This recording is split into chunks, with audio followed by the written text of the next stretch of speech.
going on, Husker Nation? Welcome back to another episode of the Scarlet and the Cream Husker podcast. I am your host, Mr. B, and I've got with me Mr. Kenny C, former Husker wide receiver Kenny Cheatham. Kenny, we got OU coming up this week. Rivalry renewed. Oh man, I'll tell you, Rattler had a hell of a game. I mean, I think he was 20 of 26 for 243, 5 touchdowns, and un-Rattler-esque no picks. Yeah, it's going to be a test for our secondary because they like to sling the ball, and Lincoln Riley, he believes in that. So he's an offensive guy, very offensive minded, very he attacks. He believes in attacking offensively. So it's going to be a test for our defense. But if they come out and they focus and they can set a tone a little bit on what they will allow and not allow, I think it can be a pretty good game. So we need to get that push up front. We need to get our guys and get pressure on him because, as you know and I know, he is prone to throw interceptions and make those turnovers. Last year, we both witnessed when he was, and we spoke about it before, that when he was pulled out of a game because of his play, which I thought, that's going to be some turmoil. But then, Riley put him back in. So, I mean, if we can rattle him with sacks, constant pressure, constant hits, make him uncomfortable, I think it'll help us offensively on the other end where we get the ball with position and the punting and things like that. But we're going to have to come in with our guns loaded, because they're going to be revved up. Hopefully we're revved up. These kids don't know what that is. They've only heard about it. So, they're Iowa and Wisconsin and those things of the Big Ten. But, us old dogs, we know what it is. So, them in Colorado makes your blood boil. So, yes. They need to understand and sit back and really get some history on what it is that's going to take place in Norman. Yeah, and I think OU even leads the series like 45 to 38-3, something like that, all-time series. And the thing with Oklahoma, though, it was never one of those. It's not like the Colorado or Iowa. It's not like that pure just hatred. It's respect. There's a huge respect between these two programs. I mean, you go back and look at the history. Barry Switzer against Osborne. I mean, even Devaney playing against Oklahoma, coaching against Oklahoma, excuse me. And then obviously, Oklahoma went through their turmoil years in the early mid 90s, even some of the late 90s almost. It seemed about 98, 99, they started turning around with Stoops. Once they got Stoops, yeah. Mm-hmm. Yeah, and so with this, like you said, though, none of these players understand what this rivalry really stood for back in the day. So is that something that Frost needs to emphasize to these players? Because he lived it. He was a part of it. Right. I think it's something that they need to put it into them as far as the intensity in practice, as far as them being on them as far as preparation, because here's how I figured out what the rivalry was. Redshirt freshman, you heard about it. Certain weeks of practice were a little different than the rest of practice. And then I'll never forget Abdul Muhammad said, KC, it's Colorado. It's Oklahoma. It's different. The coaches were a little bit more on the edge. Don't do that. Make sure it was different. So maybe the approach they probably see when they're playing Iowa or Wisconsin, now that, they're quote unquote technically our rivalries, they consider up that way in the Big Ten. But I think if they set the tone with that, they'll get it. I mean, you can only look at so much film and hear about the stories, but they need to understand this used to decide the conference championship for years. Yeah. Not 1 year, not 2 years, 4 years. And if I'm correct, the last time we played, I think 2010, if that's what they're saying, was that in the championship of the Big 12? Our last time in the Big 12 or the year before? It was the last time we played Oklahoma. Yeah, so this is a huge thing.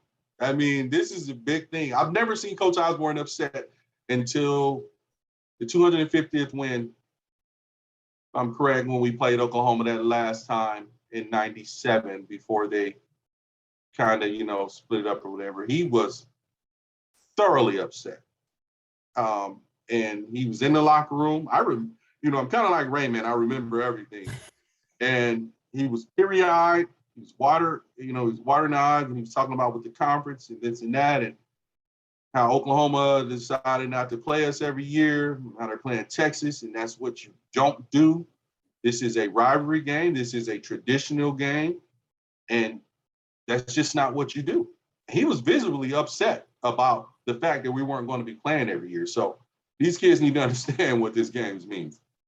Yeah, I grew up with this. I mean, this is what we looked forward to. It was always the day after Thanksgiving game. I mean, it was OU Nebraska. I mean, the game of the century. It just goes on and on. The list of historical moments that this rivalry has brought to college football. It's been amazing.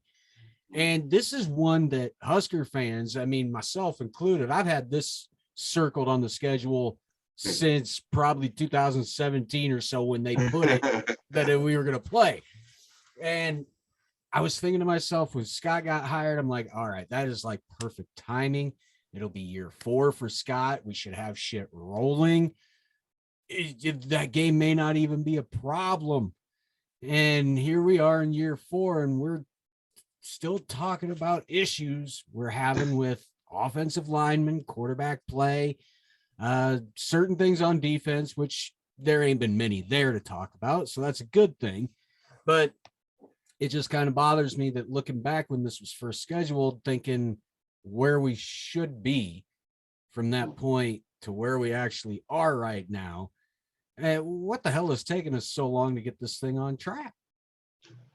I think it's just the mindset, and I think it's you have to put everything together as far as coaching, the kids that are in, and just the identity of your football team. You're going from kids who were with Coach Riley. And all Nebraska fans are great fans and they pay attention.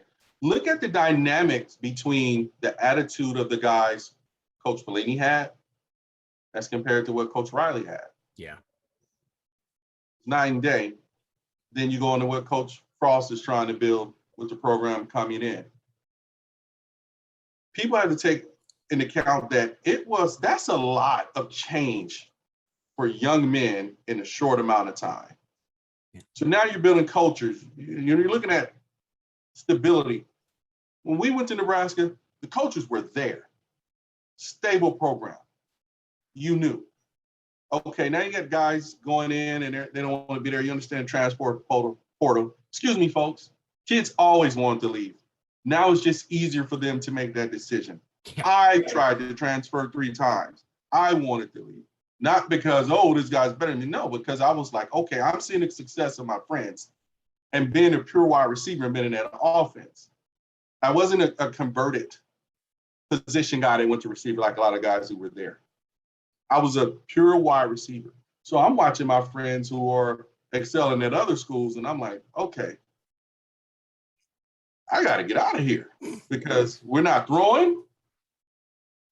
I had a hard time my first 3 years there. I was depressed. I was sad. I was like, okay, I'm playing behind this guy, but he can't. But he's a senior, junior, and he's kind of, that thing. So the kids are going to leave. Once the buy-in, I think what the kids have now, like we said, the defense came back. That should tell you where the buy-in was at. We're getting the skill players. Offensive line is where we need the most improvement. I think once that changes, we can start having more success offensively. If Scott wants to mimic how they played at Oregon under Chip Kelly, remember they had some outside receivers, quick backs, a bigger back, then they had little jitterbugs in the slot. Yep. I think that's what he's trying to get to. They were fast. Hopefully we can get back fast. People forget during our time, we were fast. That's what everyone omits when they talk about Nebraska during that time. Coach Osborne had taken enough spanking from Florida State and Miami that he understood, I have to get faster. Our linebackers were blazing fast. They were monsters. Jamel, our bigger ones, our middle weren't as fast, but the Will and the Sam, especially after the 94 team, which was coming off that 93 team, when we hit 95, blazing fast. Yeah. Top to bottom. People underestimate that. They don't see that. We were, Florida saw it, but we were fast. And once Scott gets that in, I think they'll be better. I think they're doing well now. It's just the little things that we've seen as yourself and myself and anyone else as fans, former players, analysts, podcasters, when we say, that's the same mistake we made the last couple of years. When are we going to stop doing the same mistakes? But the last two games, we didn't have those, except we had a little bit more penalties this last game. But we cut down the BS stuff. So. Yeah, no turnovers, I believe, in the Buffalo game. It was pretty clean. OU though, defensively, they're kind of hit and miss. And I mean, you don't know. They're Jekyll and Hyde. It's Big 12 defense to a T. You don't know if you're going to get the gangbusters or if you're going to get the defense that can't stop an FCS team. So I mean, is that something that maybe Scott in the offense can exploit, maybe if they finally get Oklahoma on their heels to where they're guessing as to what we're doing instead of trying to dictate what we're going to do? Is Scott going to exploit that and just, if need be and want be, run up the score? You got to run up the score if you get a chance. I mean, let's keep it real, man. Only person that had the sympathetic bone in his body was Coach Osborne, man. He was, let's run it up, especially against them. But I think if he wants to see a blueprint of how to play them, look at their first game against Tulane. Yes. Look at their first game against Tulane. It did not look good. Didn't look good at all. But like we said, the last couple of years, Oklahoma can be Dr. Jekyll and Mr. Hyde. Yep. We've seen them over the last couple of years be very explosive offensively, but have a lot of inefficiencies defensively and be inefficient. So it just depends on how we attack them, where we attack them, if our line can hold up and keep the pressure off Adrian. Someone outside of Toure gets other passes and make big plays. Yep. Hickman, I think he kind of established himself, and with the other guys out, he's going to play a big factor into it. If Manning is still out, Betts is going to get back to it. We need to find that third receiver to be effective. I think the change of backs is going to be big. I think Morrison, if he plays, is really going to have attitude. I think he's from Oklahoma. He's going to be back home. So that's always a big deal, when you come back home and play. So Step hits the hole. Irvin, if he plays well, we just need to put it together. We need to stop trying to get good runs. But like we can't keep beating the dead horse. It starts with up front and the push that we're getting up front. Establish that, we'll give them problems. And I think we can score on them. I think so too. Mm-hmm.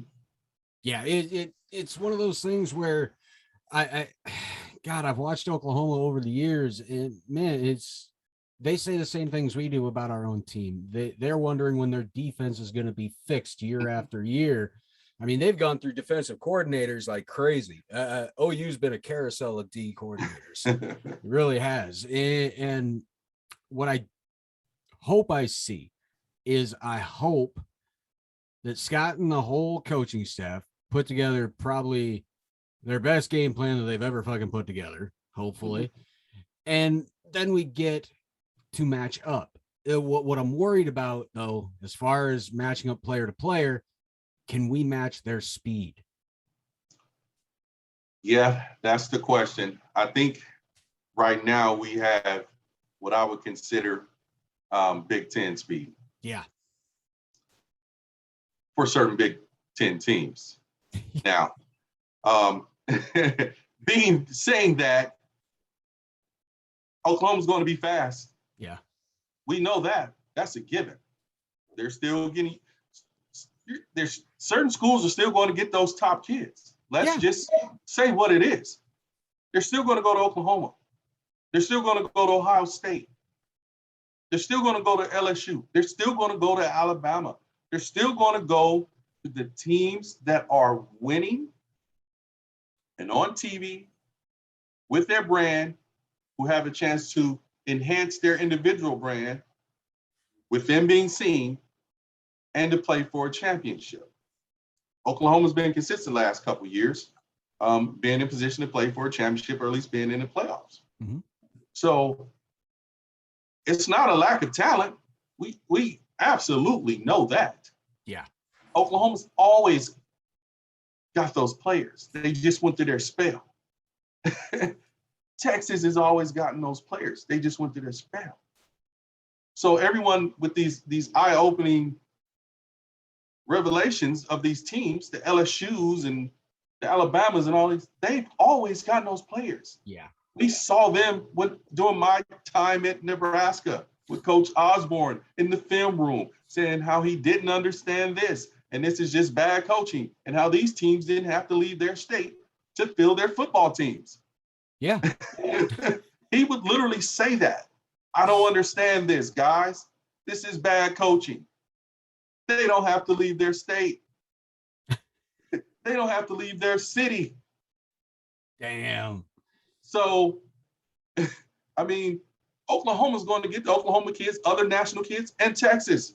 Yeah. It's Oklahoma. We need to get ourselves back to that where, hey, we get all of our in-state kids in Nebraska, our top dogs, they're here. But see, they have to see us winning. They only hear about what we used to be. They're not seeing it. Yep. You get what I'm saying, and have them there, and then get other dogs from the other states. Yeah. So it's going to be we're going to get tested this game. Really get tested. Yeah, it's definitely going to be final exam time come Saturday. That's a given. And it worries me because I know we've got some speed. I know we do. Touré's got some speed. Adrian, he's got a little more pep in his step from the 10 pounds he dropped during the off season. And I tell you, what bothers me is their defensive speed at linebacker and man, their D line. Yeah, look, they're nasty. Granted, Tulane, came back on them, turned that into what should have been an upset. But man, their linebackers, they're quick. They're, like you said, the D line's nasty. And with the problems we've had with our O line, it scares the shit out of me, Kenny. It really does. Still gonna predict us to win because I just can't ever bring myself to say we can't. But it's gonna be a really close fucking prediction, that's for sure. Yeah, it's gonna be rough, brother. I mean, I think if our offensive line can sustain the pressure, like we said earlier, we have a chance at winning. Never want to doubt us going into a game, but no. It depends on how we play. Mm-hmm. We could have beat Illinois easily. Yep. We lost that game. That's a game you can say we lost this game. Mm-hmm. We did it. Or they, you know what I mean? They did it. We lost the game. As a player, you can say we lost that game. We gave them a gift. Yeah. Okay. And as I talked about, the other two games should have been you getting ready in preparation for this game and then going to the meat of the Big Ten season. Yeah. So you should have been working on stuff against Fordham and Buffalo. Buffalo was a little bit rougher, but there are some things you want to see, which we spoke earlier. We think he did with the running game, trying to establish that, at least get it going. Yeah. Oklahoma's going to watch that. They're going to get the losing. Hey, they're going to keep trying to run it. Then you can surprise them with the passes. But, man, I mean, what can we say? I mean, we're talking about Oklahoma, who's been good to great the last couple of years. Yeah. See what they've had at quarterback. Oh. 2 Heisman Trophy winners. Yeah. It's like they just churn them out almost year after year now. It's getting crazy. Oklahoma, I don't know what it is about Oklahoma, but man, their quarterbacks, they some of them aren't even pure pocket passers, and they like Baker Mayfield's not a pocket passer. I don't care what anyone says. Anyone's a Heisman. TV, brand, offensive system. That stuff plays a factor.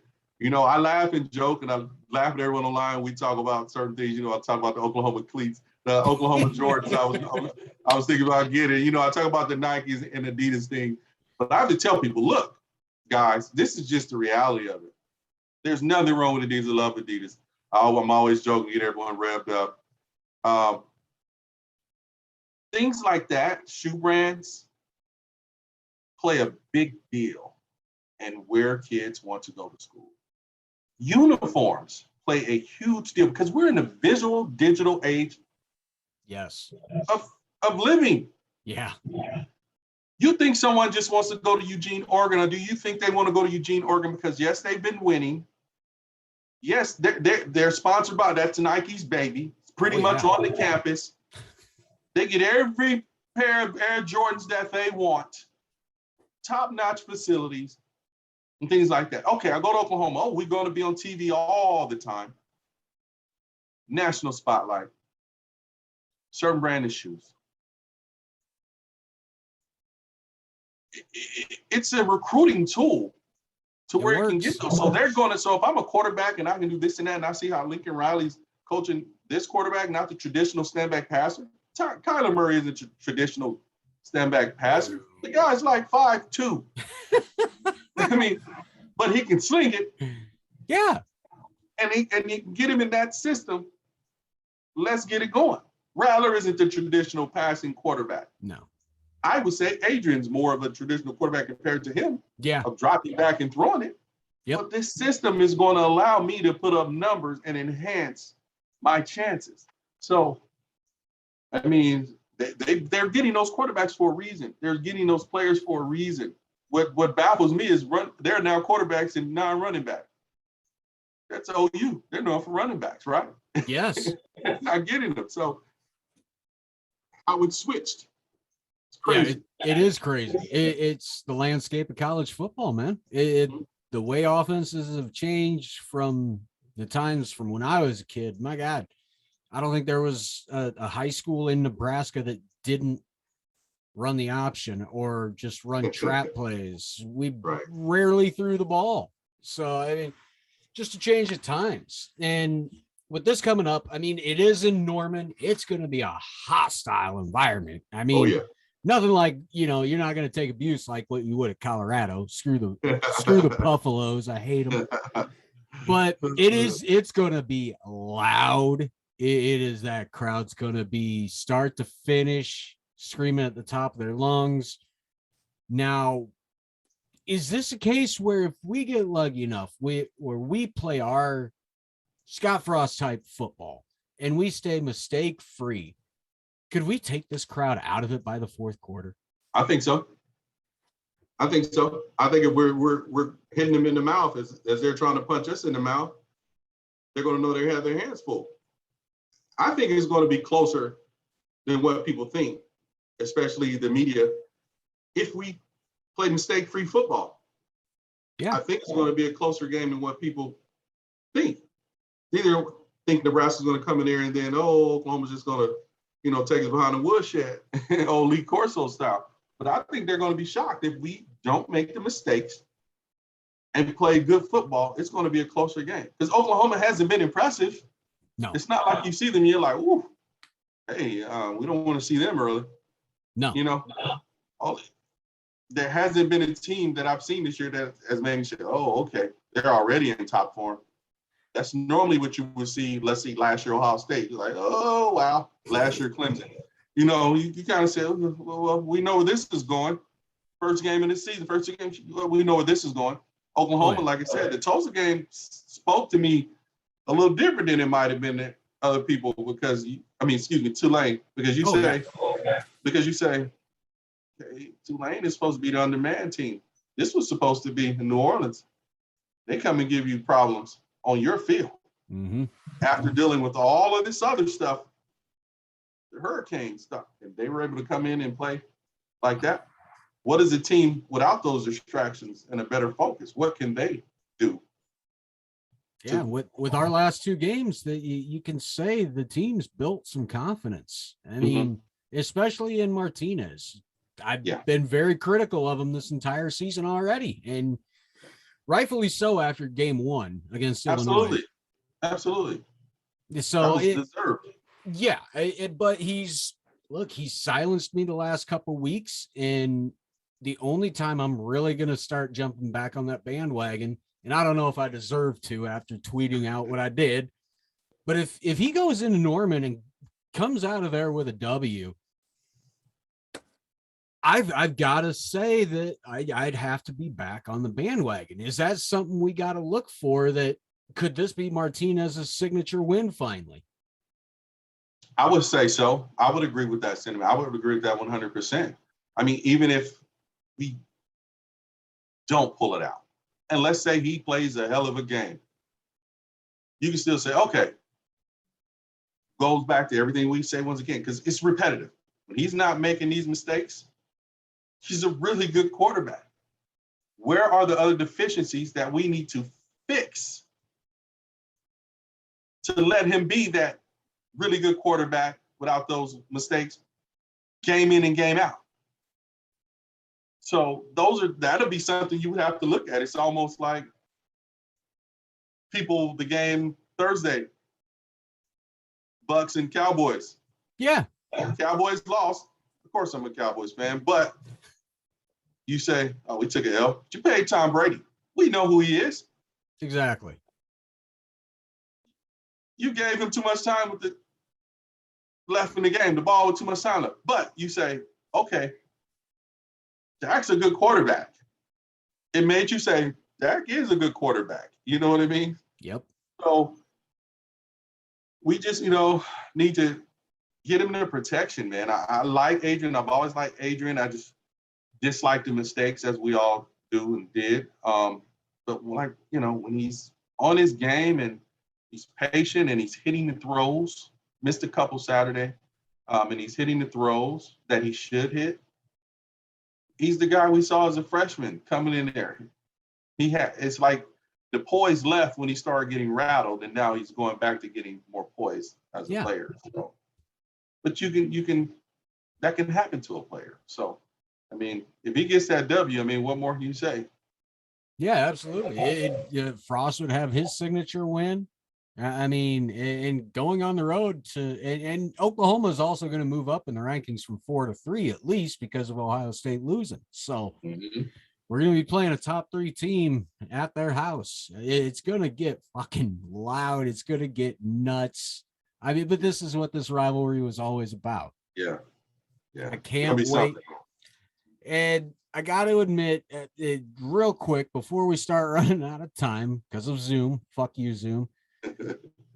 Our secondary is my biggest worry for this game. Can we match Oklahoma's wide receiver speed? Flat out, can we do it? $1 million question. $1 million question, because they can go. So that's the thing I'm going to be looking at specifically in regards to it. So either we're going to be aggressive and be up in their face, press them, man coverage, or press bell, cover 2s, depending on cover 3s, cover 4, depending on how you want to play it. We're going to play the quarters, the thirds, halves. But our linebacker is going to get back deep enough drops if they're going across the middle. That's what was exploited against Florida. They weren't back that deep when they were going across the middle, catching the passes. And our safety is going to be able to run with them if they get past the corners. Those are all things that I question, that I wonder about if they're going to be seeing. But maybe we come up with a package where we have more of the faster guys in there, and hybrid guys that can run a little bit. I can see Farmer playing a little bit more at the safety spot, depending on what we're doing. I'm not sure if Paulo Gates is hurt, but he hasn't been here except for later in games recently. I know he works through a lot of injuries. Hopefully he gets better. But let's see what we can do. Let's see what we can do. And if we can run with them, that'll help. Because they're not that big. No. Big enough, but let's get some pressure on them. Let's make them work. Make them work. Make them work offensively for every touchdown in every possession. And then you can see where you're at as far as competing with them on the field. That's exactly it. To me, that's what it boils down to. I don't look, if we lose the game, we lose the game, but compete. Mm-hmm. That's it. That's all I want you to do. That's it. All right, Kenny. Well, let's wind it down here. Of course, we got to give our predictions, man. What do you got for us this week? Oh, man. I'm going to say 35, 34. Can't go against us. NU. All right. 35-34. I like that. That's pretty close to what I was actually I thought about this last night, like what I would predict for this damn game. And to me, I come up with I'm going to go 34-30 Huskers. Okay. I like it. I don't know why. I don't know why those numbers popped into my head, but that's what I'm going with. And if that's what we ended up losing by, I'd still be ecstatic. So, right. No big deal. Now, did you see? I had him making all the extra points. I didn't put any field goals into it, the factor. No, all the extra points, buddy. I know. No field goals. I know. I've got field goals that go into my score prediction, and now I'm hoping that maybe it's not Culp that's in there. Oh, man. Oh, sorry, Connor. I'm sorry, man. But, dude, you got to be able to do your job. You do your job, man. You don't get ragged on. Yeah, that's it. All right, man. So we'll close it out here. This has been your preview for the upcoming renewed rivalry with Nebraska and Oklahoma. It's going to be epic. It's in Norman this Saturday. I believe it's noon kickoff on Fox. Big Fox noon kickoff, I believe. So we'll close it out here. We've given you our predictions. We've given you our insights. We've given you what we believe is the key to success of this game. So, Kenny, where can everybody find you, my friend, as usual? On Twitter at HUSKERNUPE1911 and the same handle on Instagram and my name on Facebook. Yep. And guys, you know where to find me. It's at Knutson_Brian on Twitter, at the Scarlet Cream on Twitter. And we've got it on Facebook as well. We got pages for the Scarlet and the Cream Husker podcast, our other show, The Spinoff. And you'll find me, just my name on there, Brian Knutson. And then Instagram is Brian Knutson or The Spinoff. Perfect. Yeah. So, Husker Nation, get behind your team. Get behind them. Root for them. Pray. We're going to need it. We're going to get this. I think it's time for Scott to have his signature win.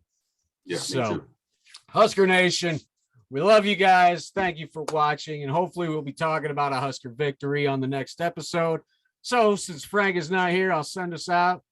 As always, go Big Red.